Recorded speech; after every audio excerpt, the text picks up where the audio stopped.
যাই হোক, এদিকে আমার কষাটা হয়ে গেল। তারপরে ভাতের এদিকে দুধও নিয়ে আসলাম, দুধও গোয়াল কাকু দিয়ে গেল। তো দুধটা এখানে গরম করতে হবে। তো দুধ এখানে গরম বসিয়ে দিলাম। আরেকবার একটু মানে লাস্টে আর কি আরেকবার আমার গ্যাসের ওভেনটা একটু মুছে নেই। গ্যাসের ওভেনটা যদি মুছে না রাখি তাহলে কিন্তু দাগ লেগে যায়। আর এগুলো কিন্তু দাগগুলো কিন্তু একদমই ওঠে না। স্টিলের একটা সোপা নিয়ে তারপরে সাবান নিয়ে উঠাতে হয়। তার জন্য আর কি সাথে সাথে পরিষ্কার করার অনেকটাই চেষ্টা করি। তো ফাইনালি আমার এদিকে পরিষ্কার হয়ে গেল। আবারও একটু টেবিলটা মুছে নিলাম। আর সারাক্ষণ টেবিলটা যদি মুছেই রাখি তাহলে কিন্তু শুকায় না। আর সব সময় যখনই রান্নাঘরে আসি তখনই আর কি টেবিলটা মোছার আমার একটা অভ্যেস। তোমাদেরকে তো আগেই বললাম, তোমরা তো শুনেছো, কিন্তু আমার তবুও আমি করেই যাই। তারপরে কালকের এখানে ছিল ভাত টিফিন কাটিতে, প্লাস্টিকের টিফিন কাটিতে ছিল ভাত। ওগুলো তো খাইনি, নষ্ট হয়ে গেছে। যেহেতু কালকে আমি বিকালবেলায় রান্না করেছি ভাতটা, তার জন্য আর কি রয়ে গেছে। আর এই বিছানায় যেহেতু আমরা ভাত খাই, তার জন্য আর কি বিছানা চাদরটা একটু তুলে ভাত খাই আর কি। এই বিছানাতে কিন্তু আমরা থাকি না, তার জন্য আর কি এই বিছানাতেই ভাত খাই। আর ডাইনিংয়ে যে ভাত খাবো, লাইটটা খারাপ হয়ে গেছে, তাই আর কি ঘরেই খাই। 2-3 দিন ধরে ঘরে খাচ্ছি। বাইরের লাইটটা তো প্রতিদিনই জ্বালাই, কিন্তু জানি না কীভাবে নষ্ট হয়ে গেছে। ওটা কিন্তু বড় লাইট, সাদা লাইটগুলো না, যেগুলো ঘরে লাগানো হয়। আর ওগুলো হচ্ছে 60 পাওয়ারই লাইট আর কি। খারাপ হয়ে গেছে আপনি। তো যাই হোক, বাইরেই আছে লাইটটা এখনও পর্যন্ত। তারপরে আবার আরেকটা ছিল লাইট, ওটাও ফেটে গেছে। তো টাইসের যখন কাজ করতো তখন যেখানে কাজ করতো ওখান থেকে 1-2টা করে নিয়ে আসতো আর কি। ওরাই দিয়ে দেয় আর কি। ওদের তো এগুলো লাইট লাগে না। তার মধ্যে আবার ওরা তো বড় বড় লাইট লাগায়। সবাই কিন্তু সমান হয় না। যারা মায়া বোঝে, যারা আমাদের মতো গরিবদেরকে চেনে বোঝে, তারাই কিন্তু সাহায্য করে।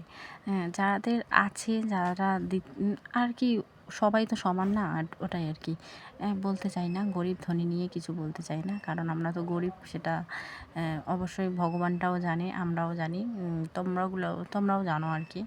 সেটা 10 বার বলতে চাই না আর। তো এখানে মেয়েকে বসিয়ে দিয়েছি খেতে। ওই বিছানায় খাবে, আর এখানে খাচ্ছে 5 টাকা দামের প্যাকেট সয়দাগুলো যে আছে, পাস্তা নাকি বলে, ওগুলো আর কি। তারপরে এখানে দিয়ে দিয়েছি মুড়ি চিনি একটু দিয়ে দিয়েছি। এখন খাচ্ছে বসে বসে। ও একটু ভাত খাবে না, একটু পরেই ভাত খাবে। আর আমি এখানে ওকে খেতে দিয়ে তারপরে ভাতটাও খেয়ে নিব। তো আমার বিছানা পরিষ্কার করা হয়ে গেল। ও বিছানায় ছিল, বিছানা তুলে আর কি পরিষ্কার করলাম না। যখন বিছানা থেকে উঠবে তখন আর কি ঝাড় দিয়ে নেব বিছানাটা, তাহলে আমার রেডি।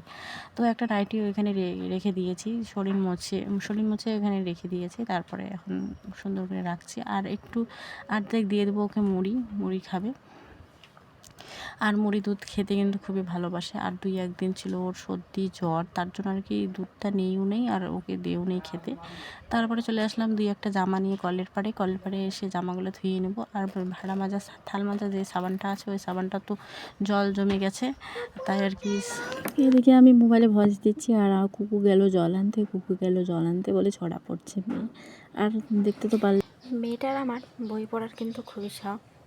আর সন্ধ্যাবেলা ওকে বই পড়তে, তখনই আমার শাশুড়ির অনেক কথা। সন্ধ্যাবেলা যখনই আমি বই পড়াবো, আর জানি না বন্ধুরা, এত ছোট বাচ্চাকে নিয়ে কত ধরনের কথা বলে যায়। এটা কি বলাটা সম্ভব? আমার শাশুড়ি মা কিন্তু এখনও বাচ্চা নয়, যত বয়স হচ্ছে তত উল্টাপাল্টা কথা বলে যায়। আজকে দেখো, আমি তো ছেলের বউ, আমি ছোট একটা বাচ্চাকে ঘরে রেখে তবুও তোমার রোয়া বাড়িতে ধান কাটা সব কিছু কিন্তু চলে গেছিলাম গাঁটতে। এখন চাল দেওয়ার সময় এই 2 দিনে একদিনে ক্যাচাল আমাদের লেগে থাকে। আমাকে বলে চাল দেবো না, হ্যান দিব না, ত্যান দিব না। আমার শাশুড়ি মা কিন্তু পাগল নয়, এটা হলো হিংসা। যখন মানুষের কাজ করে দিবা তখন বলবে মা গো, বৌমা, কত কিছু বলে ডাকবে। যখন স্বার্থ ফুরিয়ে যাবে, যখন কাজ বাজ সবই শেষ, তখন বলবে যে আমার চাল শেষ হয়, তোমরা আলাদা।